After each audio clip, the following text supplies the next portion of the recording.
포항 지진 후 폭풍이 계속되는 가운데 내진 설계에 대한 관심이 높아지고 있죠. 과연 내가 살고 있는 집은 내진 설계가 잘 되어 있는지, 만약 내진 설계가 잘 되어 있지 않다면 어떻게 해야 하는지 궁금해하는 분들이 많습니다. 전문가 두 분 모시고 내진 설계에 대한 다양한 궁금증을 속 시원히 풀어보는 시간 지금 마련하겠습니다. 먼저 김진구 한국지진공학회 부회장 나오셨습니다. 안녕하세요. 안녕하세요. 네, 반갑습니다. 이호찬 한국건축구조기술사회 부회장도 나오셨습니다. 안녕하세요. 안녕하세요. 예. 자, 요즘 내진 설계에 대한 시민들의 관심이 정말 많습니다. 먼저 건축에서 내진 설계는 뭔가 짚어봐야 될 것 같은데 그 개념부터 좀 설명해 주시죠. 네. 내진 설계라는 그 말 그대로 건물을 설계할 때 지진에 잘 견딜 수 있도록 설계하는 것을 말하죠.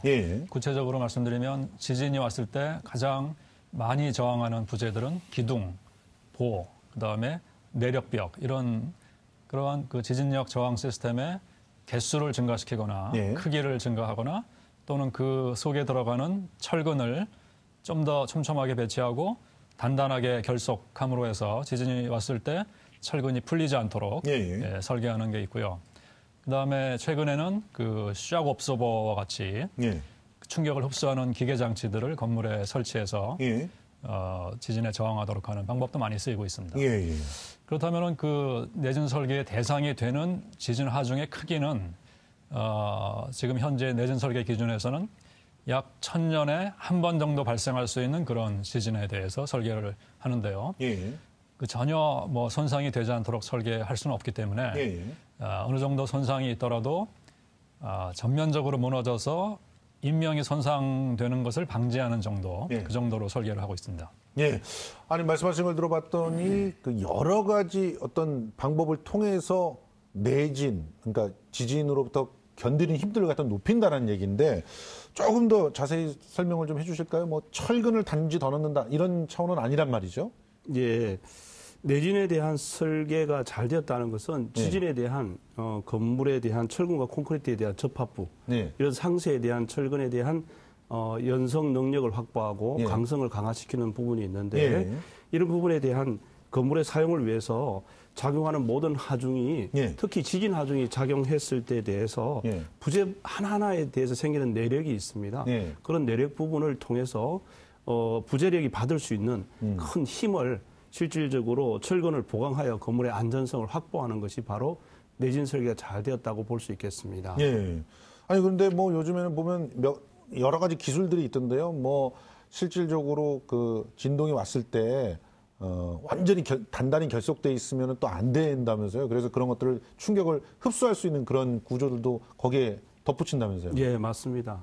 내진 설계에 대해서는 여러 가지 방법이 있는데 내진 설계의 방법에 있어서는 특히 강성에 대한 보강 방법이 있고 또한 연성에 대한 보강 방법이 있고 그리고 아까 좀 전 교수님 말씀하신 것처럼 쇼바처럼 이렇게 연성 능력과 그리고 면진, 재진에 대한 이런 기능을 확보하는 것들이 많이 있습니다.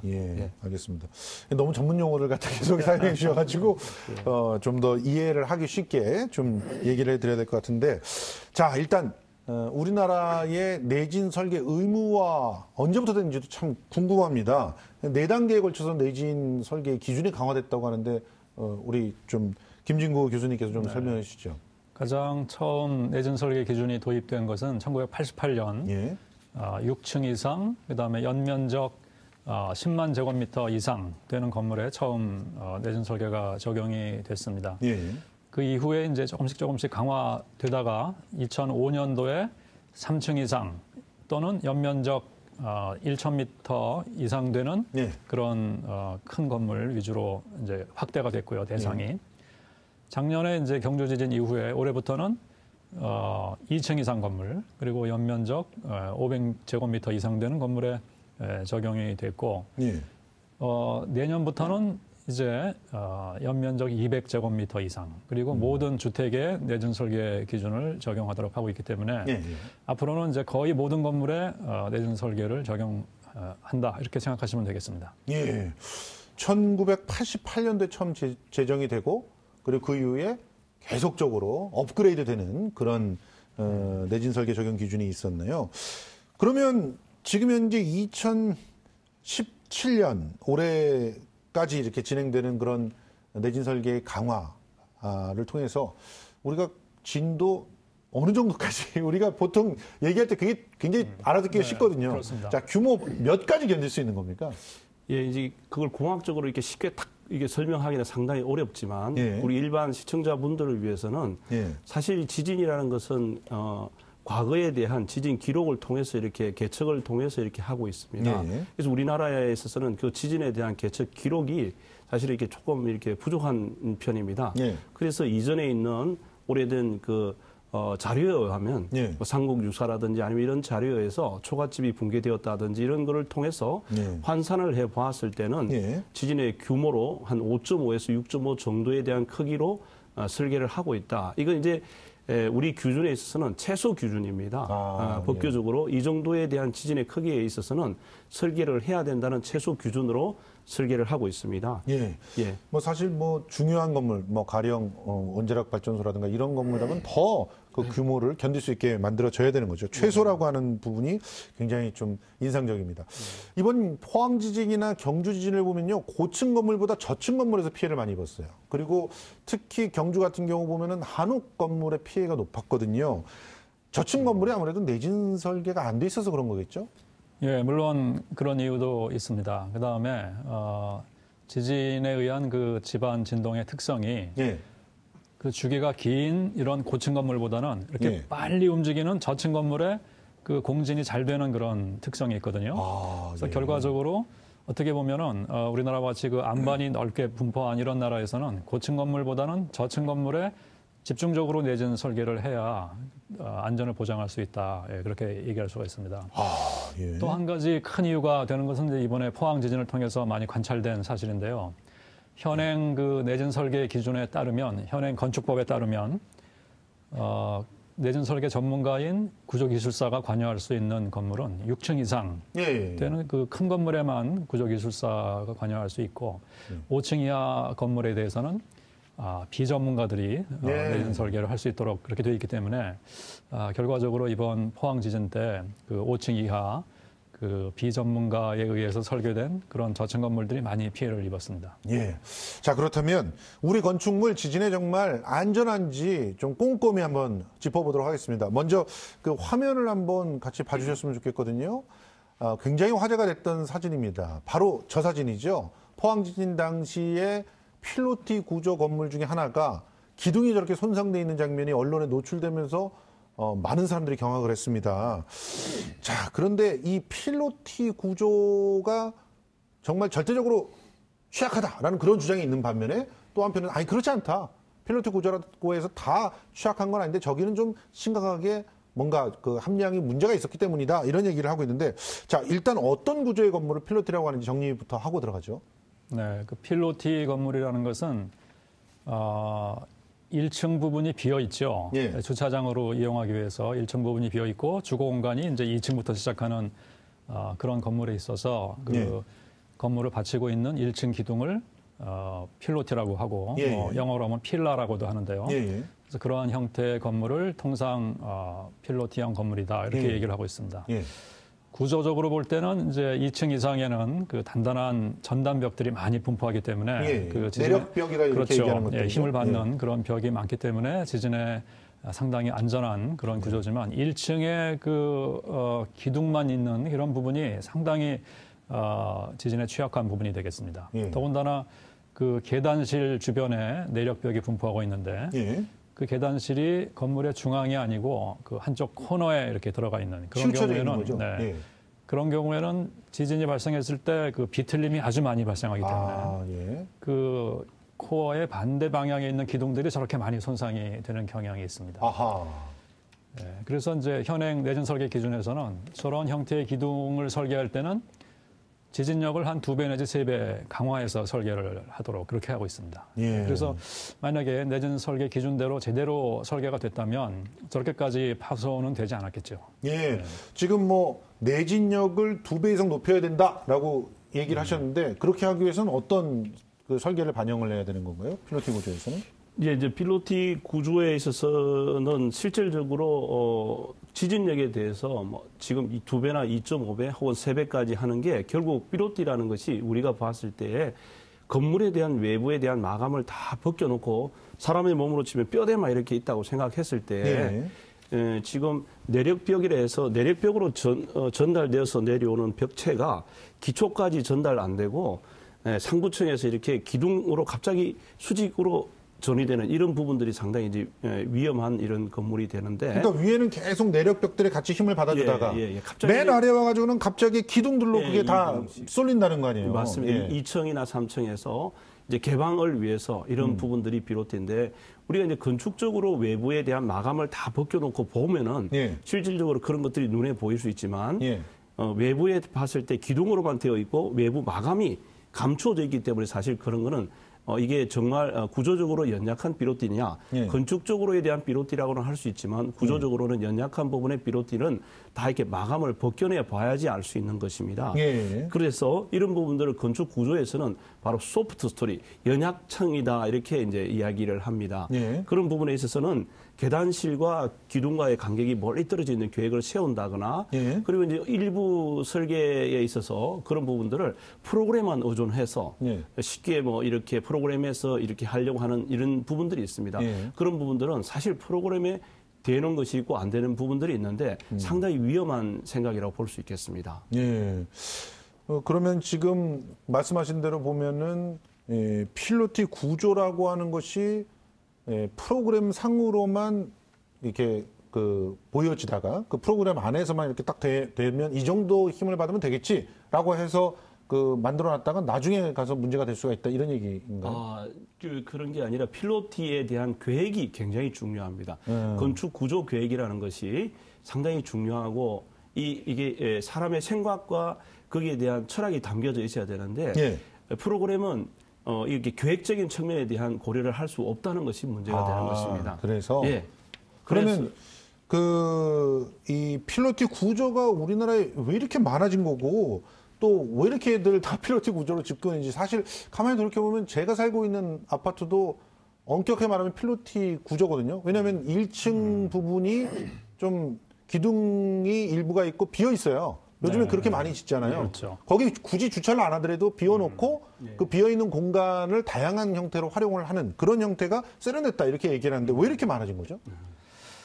그 고층 아파트에서 그 필로티, 1층 필로티는 제가 볼 때는 그 지하에 주차장을 쉽게 만들기 위해서 벽을 좀 없애다 보니까 그 필로티 형태가 된 거고요. 사실은 고층 건물의 그 필로티는 큰 문제가 되지 않는데 지금 이제 포항 지진을 통해서 우리가 발견한 사실은 저층 필로티 건물. 지금 국토교통부의 통계에 따르면 우리나라에 한 23만 동의 그런 저층 필로티형 그 도시형 생활주택이 있는 것으로 지금 보고되고 있는데요. 이렇게 필로티형 건물이 많아진 이유는 그 정책적으로 저소득층이나 또는 뭐 1인 가구, 그다음에 신혼부부 이런 사람들이 비교적 적은 비용으로 쉽게 그 주거 공간을 확보할 수 있도록 정부에서는 정책적으로 지원을 했죠. 예를 들면 그 용적률이나 높이 산정해서 그 필로티층을 빼준다거나 또는 의무 주차 대수를 뭐 옛날에는 가구당 한 대씩 확보하도록 되어 있었는데 그것을 뭐 0.6대, 뭐 0.5대 이런 식으로 계속 완화시켜주고 그리고 건축주 입장에서는 지하에 주차장을 만들 필요가 없고 그다음에 별도의 어떤 주차 공간을 구입할 필요가 없기 때문에 상당히 그 적은 비용으로 그 임대 사업을 할 수 있는 아주 경제적인 그런 구조라고 할 수 있습니다. 어떻게 보면은 돈을 위해서 혹은 임대 사업체를 위해서 정책이 진행되다 보니까 특히 저층 건물의 필로티 구조가 많아졌다. 그게 이제 한꺼번에 이제는 위험이 되고 있다. 이렇게 정리를 할 수가 있을 것 같습니다. 자, 그럼 다음 사진도 한번 일단 보고 넘어가겠습니다. 지금 한동대학교의 사진인데요. 조적식 구조라고 우리가 말하죠. 벽돌을 갖다 쌓아 올리는 구조도 굉장히 지진에 위험하다. 이렇게 얘기가 됐는데 왜 그런 건가요? 그 벽돌은 사실은 어떤 힘을 받치고 있는 구조적인 벽체가 아니고 그 외벽의 치장용, 치장 벽돌인데요. 치장 벽돌을 우리가 그 공사 시방서대로 제대로 시공을 했다면 그러니까 그 구조체와 벽돌 사이에 필요한 연결 철문을 그 필요한 간격마다 이렇게 설치했다면은 저렇게 무너지는 일은 없었죠. 아, 그렇군요. 예. 그리고 이제 우리가 그 경주 지진 때도 그랬고 포항 지진 때도 보면은 건물이 이렇게 무너져서 사람이 죽거나 다친 경우는 거의 없죠. 예. 대부분 저렇게 치장벽돌이나 또는 뭐 외부 지붕에 파라펫이 떨어진다거나 예. 이렇게 대부분 비구조 요소의 그 탈락에 의해서 사람이 다친다거나 그 밑에 주차한 차량이 파손된다거나 하는 그런 일이 많았습니다. 예. 그래서 앞으로는 우리나라도 그 구조체뿐 아니라 저런 비구조체, 예. 비구조 요소의 어떤 내진 설계나 또는 시공 이런 거에 대한 그 감리를 철저히 예. 해야 될 것으로 생각합니다. 예. 많은 시민들이 우리 집은 내진 설계가 잘 돼 있는지, 철근은 제대로 충분히 들어가 있는지 확인하고 싶지 않습니까? 근데 그걸 다 벗겨놓고 볼 수도 없는 거고, 어떻게 알 수 있는지를 간단하게 좀 설명해 주시죠. 예, 일반 시민들이 내진에 대한 게 잘 되어 있다고 보는 건 사실 굉장히 어렵습니다. 예. 그렇지만 우리가 이제 건물을 지을 때는 예. 건축 허가 때 구조물에 대한 안전 확인이라든지 예. 내진 설계에 대한 확인서가 반드시 첨부가 되게 되어 있습니다. 예. 그런 부분을 통해서 내진에 대한 성능을 표시되게 되어 있고 앞으로는 예. 의무화되게 되어 있습니다. 그래서 자기 집 내진에 대한 설계를 확인할 수 있고 또한 그 건물에 대해서 비파괴 장비를 통해서 예. 내진에 대한 성능을 확인할 수 있는데 예. 사람의 몸이 아프게 되면 병원에 가서 엑스레이를 찍고 촬영을 그렇죠. 하듯이 근데 건물은 사실은 굉장히 규모가 크고 예. 움직일 수 없으니까 예. 비파괴 장비, 예를 들자면 콘크리트에 대한 강도 테스트를 한다거나 예. 그리고 철근에 대한 이렇게 탐사기가 예. 따로 있고 예. 그리고 중성화를 테스트한다거나 건물의 예. 기울기가 이렇게 되어지는 예. 부분을 확인할 수 있는 여러 장비들이 있습니다. 아. 예, 그런 장비들을 통해서 건물에 대한 안전성을 확인할 수 있는 이런. 아니 그렇게 되겠습니다. 확인을 해서 내진을 더 해야겠다, 보강을 해야 되겠다. 예. 그럼 할 수 있나요? 예, 그렇습니다. 어떤 방법을 통해서 보강을 할 수 있습니까? 건물에 대한 내진에 대한 방법은 실질적으로 시공에 대한 현장에서 확인이 안 되었을 때는 예. 방금 말씀드린 비파괴 장비를 통해서 건물에 대한 내진의 성능을 확보하기 위해서 예. 뭐 전단벽을 세운다거나 아하. 아니면은 부축벽을 세운다거나 예예. 아니면 또 여러 가지 강성을 확보하는 방법이 있겠고 예예. 아니면 기둥에 대한 모서리 부분에 대한 철판을 보강한다거나 예. 연성 능력을 확보하는 보강의 방법도 있을 수 있고 예. 또한 재진에 대한 댐퍼라든지 예. 면진에 대한 에너지를, 지진에 대한 에너지를 흡수하는 방법이 있을 아하. 수 있겠습니다. 그러니까 저렇게 세 가지 방법, 강성을 예. 보강한다거나 예.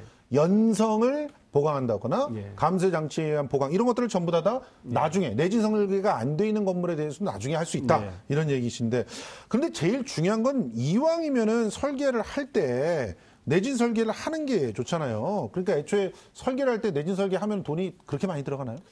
아닙니다. 내진 설계를 하는 게 설계 전에 내진 설계를 하게 되면 굉장히 그게 맞는 방법이죠. 네. 그렇지만 내진 설계를 하지 않은 것이 왜 문제가 되느냐 하면 사실 인테리어에 대한 부분들을 내진 설계를 안 했을 때 인테리어를 다 뜯어내고 다시 그 부분에 보강을 하고 인테리어에 대한 마감을 새로 하려다 보니까 보강 비용과 보수 비용이 많이 들어가게 됩니다. 개략적으로 내진 설계를 하는 비용은 개략 건축 전체 비용이 한 10억 정도에 대한 4천 정도의 걸린 생활시설이나 아니면 이런 건물을 짓는다고 봤을 때 내진 설계에 대한 비용은 한 300만 원 정도, 약 한 0.003% 정도.